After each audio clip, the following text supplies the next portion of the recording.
Salut, ici Isabella et Frédéric. Bienvenue à Mexico VR. Cette semaine, c'est la grande aventure qui commence. On visite les environs de Donna au Texas, on fait les démarches pour avoir nos papiers officiels et on traverse à la douane mexicaine.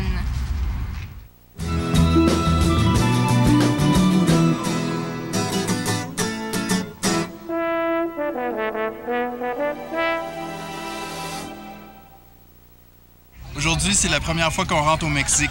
On s'en va chercher des papiers d'importation de véhicules. Ça, c'est essentiel quand on part en caravane au Mexique. Ça va être un choc culturel pour quelques-uns d'entre vous, mais c'est pas pire que ça, c'est juste un choc. OK, on prend les blancs et on s'en va.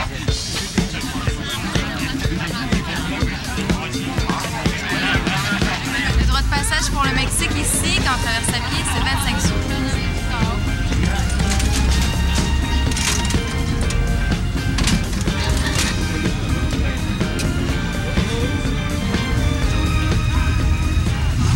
Ça à la TV. Ben oui. Ça fait partie de l'affaire, là. Les barbelés, là, les Américains, ils gardent leurs frontières en maudit. Regarde, il y a même une espèce de mirador, là. Ça, c'est le premier choc en rénal, les mendiants en bas du pont, là. Oui, exactement. Ça fait un petit choc au cœur. Ouais.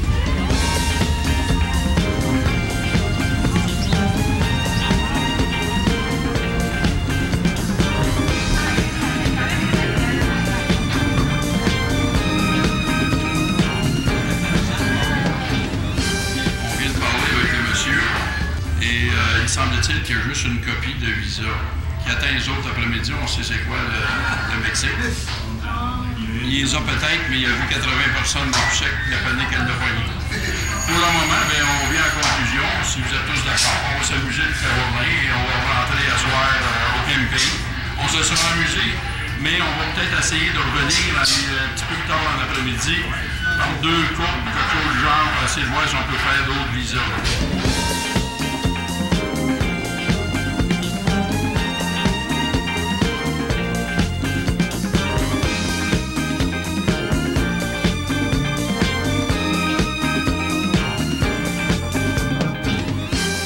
Si je veux qu'il me nettoie le tour des oreilles. Ouais, t'es mieux des enlever des lunettes. C'est vrai. Ah ouais. Sur le top, ça repousse-tu un petit peu? Non, ça n'a pas poussé, non. Là, j'ai dit, commence numéro 1, numéro 2, numéro 3. C'est ma femme qui m'oblige à être avant. J'avais une belle couette là, pour abrier ça. À la René Lévesque, C'était ça? plus beau de même. Ouais. Ouais. Je pense que c'est un petit peu démodé, la petite couette. C'est ça qui est arrivé. Hein? Quand il ventait, ça retroussait tout le temps. J'étais tanné de voir ça. Normalement, je garde-tu des choses ou je les enlève pas? Non, pas moi. Toi, moi. Un coco. Tout ça te fait bien, moi. Un coco, lui, Ça va c'est parce que l'année pas tout le monde n'a connu pas de cheveux. Ça va repousser. J'en laisserai un peu. Ah, moi, j'en Je laisserai un tout petit peu, là, ouais. Je ne l'ai pas connu avec un tout petit peu de cheveux. Court, là. Alors, Ça, Isabella, qu'est-ce qu'on fait? moi, c'était... Tout? Ok, tout. Je vais sentir le guidon.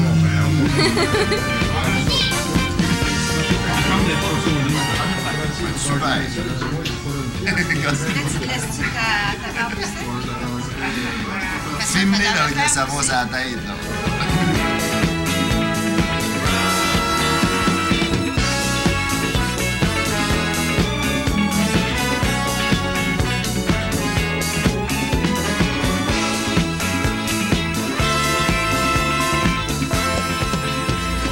E quanto costa? $4. $4.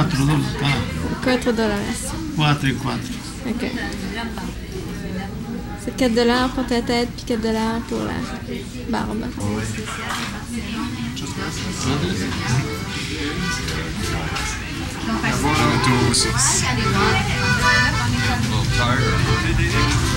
Faut pas oublier une chose, là. Attendre 3 heures, on s'en va passer 3 mois. Fait que je pense que c'est minime. 1 heure par mois, finalement. On est à la retraite. On poinçonne pas demain matin, comme je le dis si souvent ils vont. On prend dans le temps.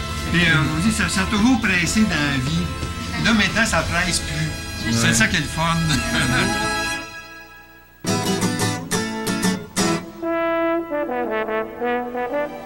Tout Tout le monde peut traverser au Mexique et voyager sans permis spéciaux, à une seule condition, c'est de rester à moins de 25 000 de la frontière américaine. Dès que vous allez plus loin dans le territoire, il vous faut des visas et des papiers spéciaux. Philippe nous en parle. Premièrement, on a besoin d'un visa ici pour rentrer au Mexique. OK. Alors, c'est premièrement, quand on arrive au Mexique, ça nous prend notre visa. Après ça, nous, c'est qu'on veut entrer dans le Mexique avec notre véhicule. Alors, il faut avoir un permis d'importation de véhicule. Et puis, c'est ce permis-là ici. Ça coûte combien à peu près? Ça a coûté 22 $. OK. 22 $ pour le visa? Et le visa m'a coûté, moi, 185 pesos. Ou il me chargeait 21 $ américains. Alors, j'ai payé un peso parce que pour moi, je crois que c'est moins cher, 185 pesos, que 21 $ américains. Okay. Et puis, ce papier-là, ici, on a une partie qu'on va coller dans notre pare-brise. OK. Ça, il faut le garder dans le véhicule. Ça, on colle ça dans le pare-brise, dans le coin gauche en bas. Alors, ça nous permet d'aller partout dans le pays. Et puis, c'est un permis d'importation, c'est pour 180 jours que c'est valide. Et puis, lorsqu'on sort du Mexique, il faut le remettre. OK, c'est important de garder tout ça, là, ces papiers-là. Oui, c'est important de les garder. Le visa aussi, il faut remettre notre visa aussi en sortant. OK. Ça, c'est bien important. Parfait. C'est ce qu'on est venu faire ici ce matin. Et il faut être patient. Il faut être patient, oui. C'est la première leçon du rythme mexicain, j'imagine? Oui, mais c'est parce qu'on est à une petite douane ici. Si on va à une douane plus grosse, il y a plus de personnel, ça va plus vite. Mais ici, c'est long. Longtemps. L'union fait la force? Ouais, chacun son tour. Est-ce qu'on ferait pas pour des hot dogs? Hein? C'est incroyable. Pendant que tu fais des mauvais coups.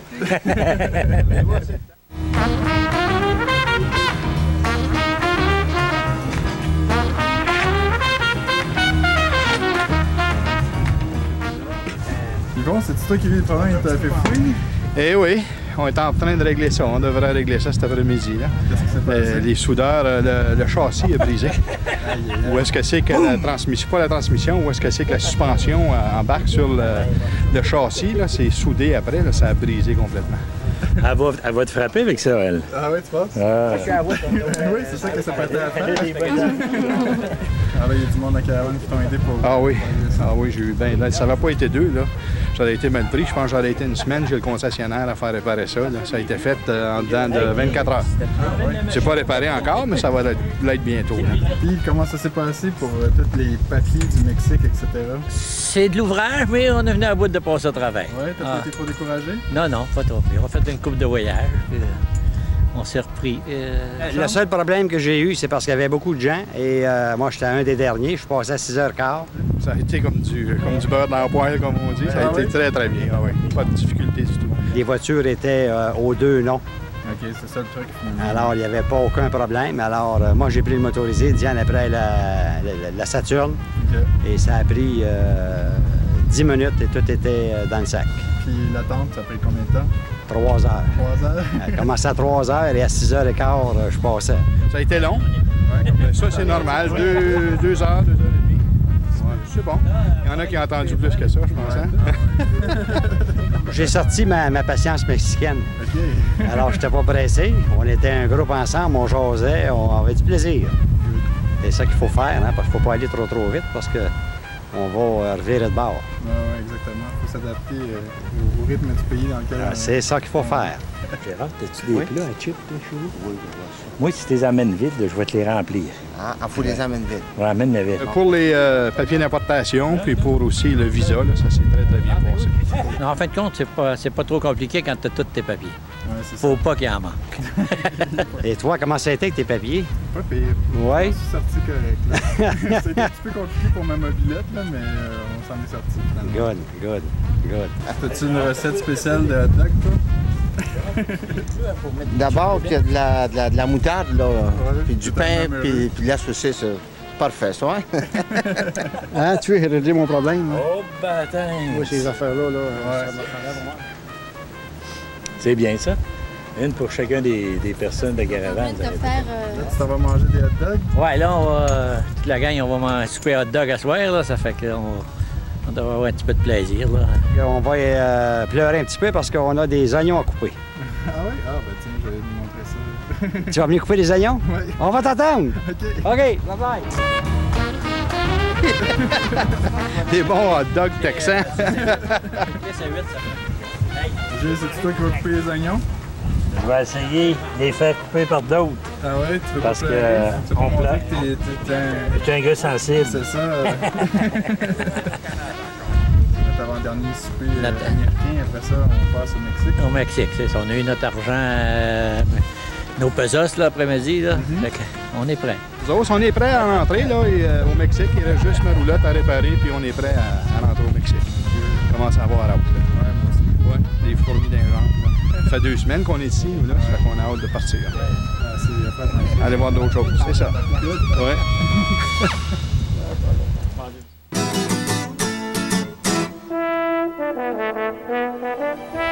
Alors justement, Rémi, toi, tu as eu une expérience particulière quand tu as essayé d'avoir tes papiers. C'était quoi, papier d'importation de véhicule? Oui, c'est ça. Pour traverser au Mexique cette année, on s'est rendu compte que le Mexique appliquait maintenant une loi qui, semble-t-il, existe depuis quelques années, mais ils ont décidé de l'appliquer cette année. Alors, ça a été une surprise pour plusieurs d'entre nous de s'apercevoir qu'on ne pouvait pas passer avec 2 véhicules. OK. Donc, on avait le choix soit de laisser partir avec le motorisé et de laisser notre véhicule ici, ou bien de satisfaire les exigences mexicaines présentement. Et, les exigences, bien, sont à l'effet que si on peut prouver par certificat de mariage que notre conjoint est bien notre conjoint, alors ça devient plus facile d'enregistrer le 2e véhicule. Donc, il y en a un qui est au nom du mari et l'autre au nom de la femme. Oui, c'est exact. De cette façon-là, on enregistre un véhicule au nom de... J'ai enregistré le gros véhicule à mon nom et le petit au nom de ma femme. Si on est informé de cette situation-là, on va au bureau des licences et pour un montant minime, on peut mettre les enregistrements des 2 véhicules au nom des 2 personnes susceptibles de traverser les frontières. Mais plusieurs d'entre nous ne le savaient pas et ça a été un petit irritant parce qu'en fait, ça a pris 2 jours aller-retour aux douanes pour finalement satisfaire les exigences. Mais ça se fait bien, mais comme on dit, bien, à Rome, on vit avec les Romains et au Mexique, on doit vivre avec les Mexicains. Et c'est une loi que si on la connaît, c'est pas un problème, il s'agit d'apporter les bons documents. Alors, pour tous ceux qui voudront traverser les frontières avec 2 véhicules, soit apporter le certificat de mariage ou bien d'apporter les enregistrements aux 2 noms. Il ne faut pas se laisser arrêter pour une procédure administrative comme ça. Là. Sur le coup, c'est choquant, mais on s'y fait d'ailleurs. Je suis correct aujourd'hui. Ça en vaudra sûrement la peine. Oui. Merci, Rémi. Bien, merci.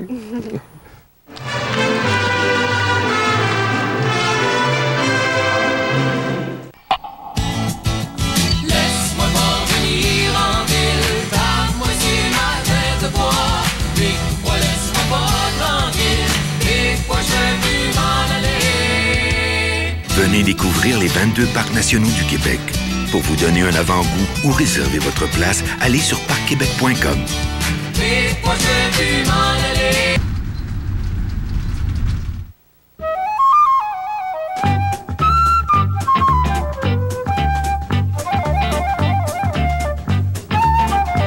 Le camping Victoria Palms, c'est pas vraiment un camping. Aux États-Unis, on appelle ça un resort. Un resort, c'est un endroit où les gens viennent s'installer pour un bon petit bout de temps.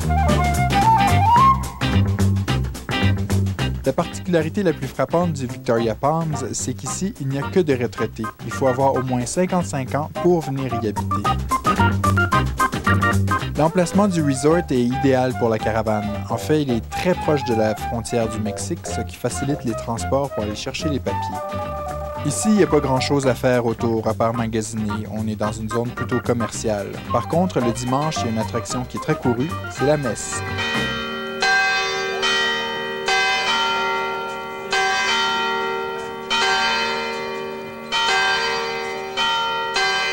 C'est quelque chose d'assez spécial. C'est une messe à la cathédrale de San Juan. Le curé, qui est rendu un évêque aujourd'hui, a un doctorat en communication. La messe qu'il fait, c'est un spectacle par elle-même. D'abord, comme musicien, il va y avoir 17 mariachis.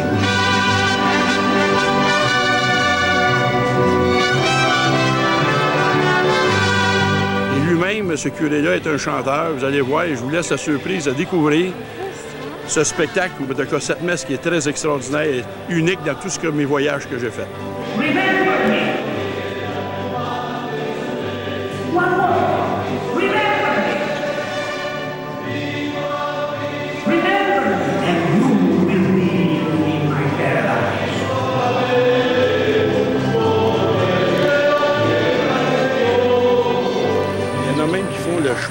à genoux, là, et ça allait à peu près 2000 de long. C'est des grandeurs nature, les stations. Et il y en a qui le font à genoux. Je ne sais pas s'ils font des plus gros péchés que nous, ou ben non, s'ils sont plus croyants que nous.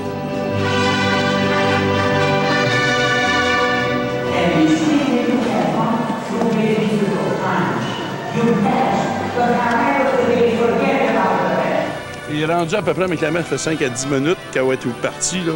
Du monde debout à l'arrière, les jubés, tout va être plein partout. Regardez le stationnement, tout est plein. Et c'est tout un complexe. Vous avez vu, il y a même un guichet automatique. Ils ont une grosse boutique de souvenirs. Ils ont leur motel pour ceux qui font des retraites fermées. Ils ont un cafétéria. Il y a tout. C'est un complexe par lui-même, cette église-là. Le sanctuaire, c'est la Virgen del Valle, la Vierge de la Vallée.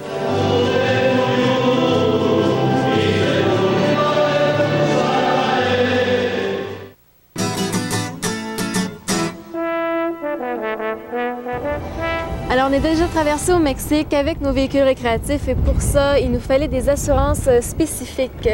Yvan. Eh bien, voilà, oui, quand on traverse au Mexique, nos assurances à nous ne sont pas légales, ils ne sont pas reconnus au Mexique. Donc, de prime abord, et c'est une obligation d'avoir des assurances lorsqu'on traverse au Mexique.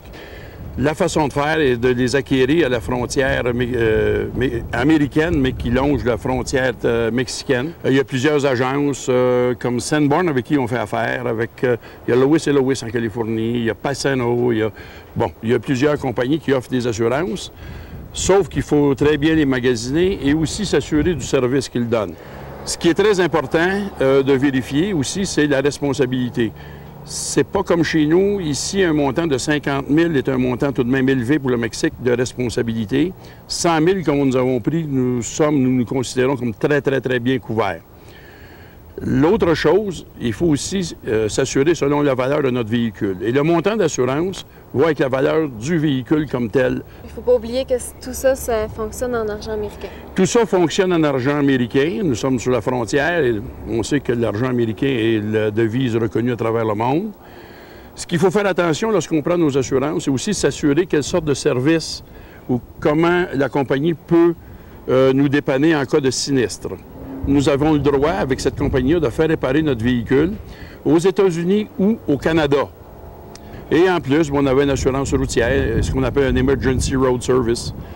Et ainsi de suite, il y avait tout de même des choses qui entouraient tout ça.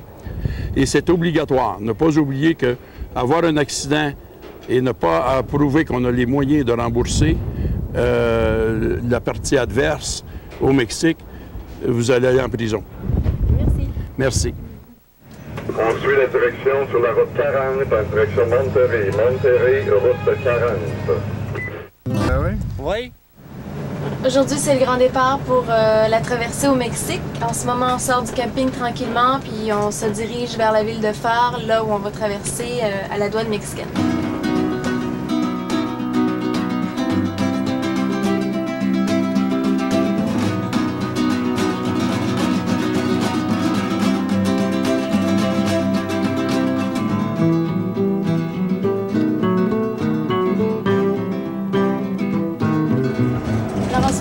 Sur le pont qui relie les deux pays, les États-Unis et le Mexique. Et la douane est juste au bout. Et ce qui divise la frontière, c'est le Rio Grande, la rivière qu'on voit juste ici. Alors on vient juste de passer les douanes, ça n'a vraiment pas été compliqué. Ils nous ont même pas demandé nos papiers. Et là, on est en territoire mexicain pour l'aventure mexicaine.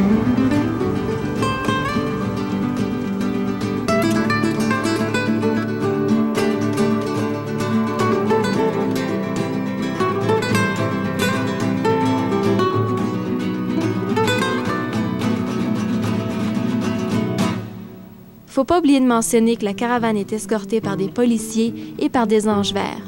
Les anges verts, c'est des patrouilleurs mexicains qui sont sur la route pour venir en aide aux touristes et aux locaux. Parce qu'on est escorté, la route devient souvent plus facile. Parfois, on évite les stops, les lumières, ce qui nous permet de rester les 50 unités tous regroupés. Le convoi de motorisés devient donc plus facile à manœuvrer.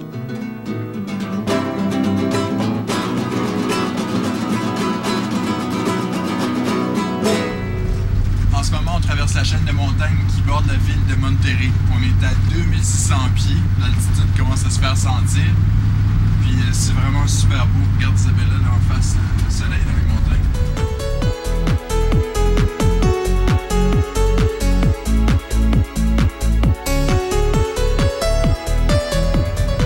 En ce moment, on est sur une autoroute payante. Puis les autoroutes payantes, c'est pratique parce qu'ils sont belles puis il n'y a quasiment pas de circulation. Mais c'est assez cher. Pour la frontière jusqu'à ici, là, on est presque arrivé à Saltillo, notre destination de ce soir.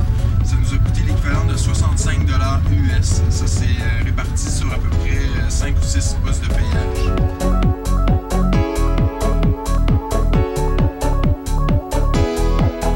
Ici, la végétation commence à changer.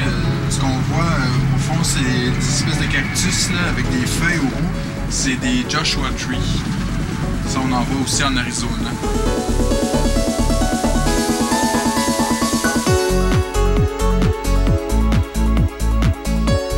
Ben oui, j'ai sorti la tuque. Il fait froid. Qui aurait dit? On vient de passer notre première journée au Mexique. Là, on s'est stationné dans un centre de convention, dans un grand parking. Tout le monde fait du boondocking. Ça, c'est l'expression populaire pour dire qu'on campe sans service, qui est dans un endroit qui n'est pas un camping. Ah, c'est mon beau-frère. Ton beau-frère qui est ici? Ah, Mauricio! Comment est-ce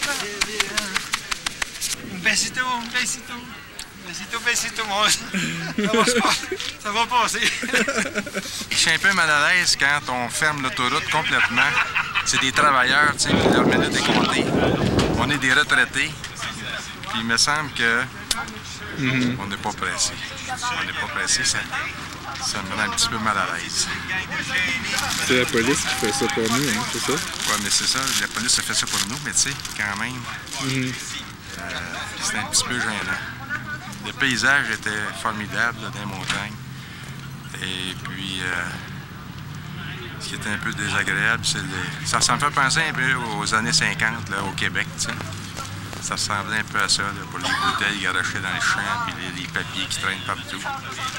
Mais pour la conduite automobile, je trouve pas, en tout cas pour cette première journée, là, on nous avait dit qu'il était tellement vite et puis il faisait pas attention et tout ça, ça m'a pas frappé. Ça m'a pas frappé. Je pense que les Québécois sont pires que ça. Voilà, c'est ce qui termine notre émission de cette semaine. Vous pouvez toujours nous écrire à mexicovr@hotmail.com. Pour résumer l'émission, pour ceux qui veulent traverser au Mexique, n'oubliez pas que vous avez besoin de 3 papiers importants. D'abord des assurances pour le véhicule récréatif et des assurances également médicales. Il faut aussi un visa qu'on se procure à la frontière. Et des permis d'importation pour le véhicule récréatif et pour l'auto que vous traînez derrière. À la semaine prochaine. Salut!